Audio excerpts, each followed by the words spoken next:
Everybody, welcome to the 8th Sunday of the year. And by the way, it's the last Sunday before we kick off with Lent. This coming Wednesday is Ash Wednesday. No matter what church you may be attending, check out their schedule. I'm sure there's more massive services to receive your Ash, so check that out. Anyway, reading, at least for now, the Gospel of Luke, finishing up on the Sermon on the Plain. We're at chapter 6, 39, beginning.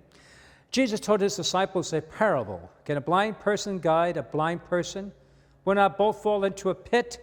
No disciple superior to the teacher, but when fully trained, every disciple will be like his teacher.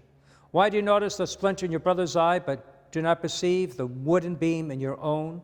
How can you say to your brother, "Brother, let me remove that splinter in your eye," when you do not even notice the wooden beam in your own eye? You hypocrite, remove the wooden beam from your eye first. Then you will see clearly to remove the splinter in your brother's eye. A good tree does not bear rotten fruit, nor does a rotten tree bear good fruit. For every tree is known by its own fruit. For people do not pick figs from the thorn bushes, nor do they gather grapes from brambles. A good person out of the store of goodness in his heart produces good.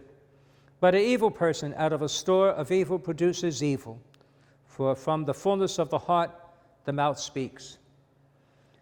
I'm going to jump ahead. I was going to start at the beginning of this gospel, but this last phrase here, good tree is known by a good tree does not bear rotten fruit, nor does a rotten tree bear good fruit. Every tree is known by its fruit. And if I was in the crowd when Jesus spoke that, I would raise my hand and say, "But Jesus, it's not always that easy to tell between which is a good tree and a bad tree." He said, "What do you mean?" I said, "Well, there are trees which I consider not the healthiest, and sometimes they do produce good fruit. And there are trees that seemingly are good trees, and they sometimes produce bad fruit. I don't know if that's simply easy to say it's black and white, here's the line, and never cross. I would just say sometimes there's individuals, celebrities, TV, radio personalities, even politicians, who in some ways, morally speaking, would not be in agreement with our Christian values, all right? And actually opposed to what we may hold and believe dearly. But at the same time, they do some wonderful things, all right? They may be the ones behind having collecting Christmas gifts for poor, deserving children. They may be feeding people at Thanksgiving. They may have a heart for animals and pets. And, there are a lot of good things they do. And so I think it's very confusing, especially if a young person, because they see these people who are in the spotlight, who are celebrities, and say, "Wow, they're nice people. Look what they do." And sometimes, if we're honest, they do more than we Christians do. And so why would I not want to imitate them and follow their example? That is the challenge to me today. Jesus makes it sound so simple, that good tree, bad tree, and tell by their fruit. Because, sometimes a good tree does produce bad fruit and vice versa.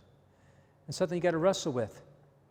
But also be careful and work with our young. And there's a deeper, doing things is great, but it's the morals, your virtues, your character, your belief system. And so I just want to throw that out there. I don't think there's a simple solution, but I know the simple solution is simply not looking at whether what they do is as if that explains it all right? And I think you probably would agree with me. All right, we'll leave it at that part right there. And I just want to go there, how he starts this gospel, and said, Jesus, hold on here. And Jesus told his disciples a parable.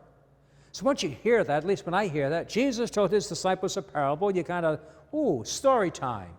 Because Jesus was probably the greatest storyteller, who gives parables. And there's people, there's plot, there's action. The Good Samaritan, right? The Good Shepherd, right?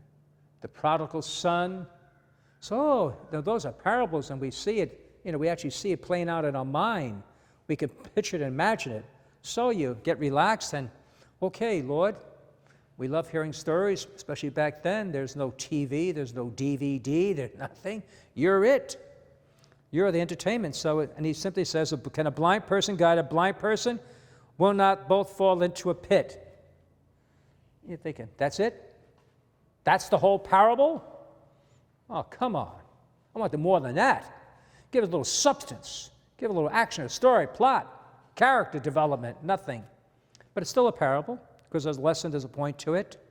A blind person can't, right? A blind person cannot lead another guide a blind person. They're both, for obvious reasons. And so they both fall into the pit. And then Jesus tells them, those disciples spiritually that teacher. But when they fully train the disciple, be like his teacher. Tell them that, Jesus is really addressing to his own apostles. Hey, guys, don't get a big head. Don't get conceited. You're not going to be better than me. But you can do what I do if you're humble. Because I'm not blind. You follow me. Don't follow other people because they're blind. They're the ones blind to the truth of God's ways. But I will show you the way. And probably the focus of this, at least this next little parable he gives, we can see it in our mind, right? There's a little imagery here. Why do you notice the splinter in your brother's eye, but do not perceive the wooden beam in your own? One thing we're good for, I think humans, across the board, we are good at finding fault in others. We can pick out their weaknesses. It's very simple, right? It's glaring. It is glaring. No matter what it may be. I'm going to go date myself with the old Seinfeld incident, and I forget who had this, was it velour, something, a real nice sweater, but a little dot on it. And they got it real cheap because it was defective with that little dot. You really couldn't see it. And it was, what's the girl's name? I forget all the characters. Elaine. I think it might have been hers. I think George bought it for her. Am I right? Yeah, that's what George bought it. Cheapskate that he is. He thought she won't notice it, and the others went along with it. Kramer walks in, and they ask him, hey, what do you think of the sweater? Bing!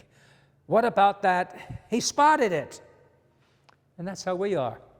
Littlest thing, he just focused. That's how it is. Huh? And we do that with, I think it's a human nature almost. I think part of it is to save ourselves. Our own ego. Finding fault in others somehow makes us feel better about ourselves. Because we're blind to our faults, but even when we know our faults, we like to someone, oh, look, at least I'm not as like so-and-so. And we do that. And I think we do is also, when it comes to faults, we excuse our faults, but we don't give that same leniency, mercy, compassion to others. For example, there's people always late. I might be one of them. If I'm late, it's because I was busy. I was working. I was doing something. If someone else is late, it's because, why? They're careless. They're lazy. We don't give them that same, understand? And we do it automatically. It's something that we do. We excuse ourselves, but we are pretty tough on others.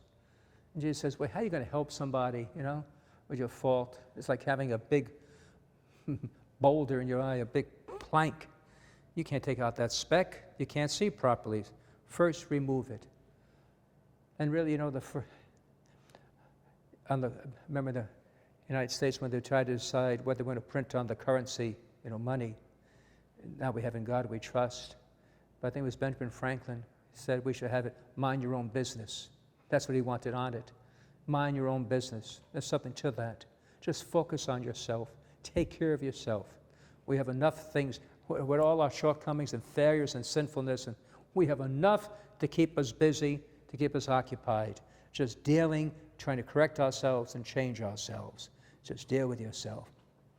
And so this is what Jesus challenges us to do.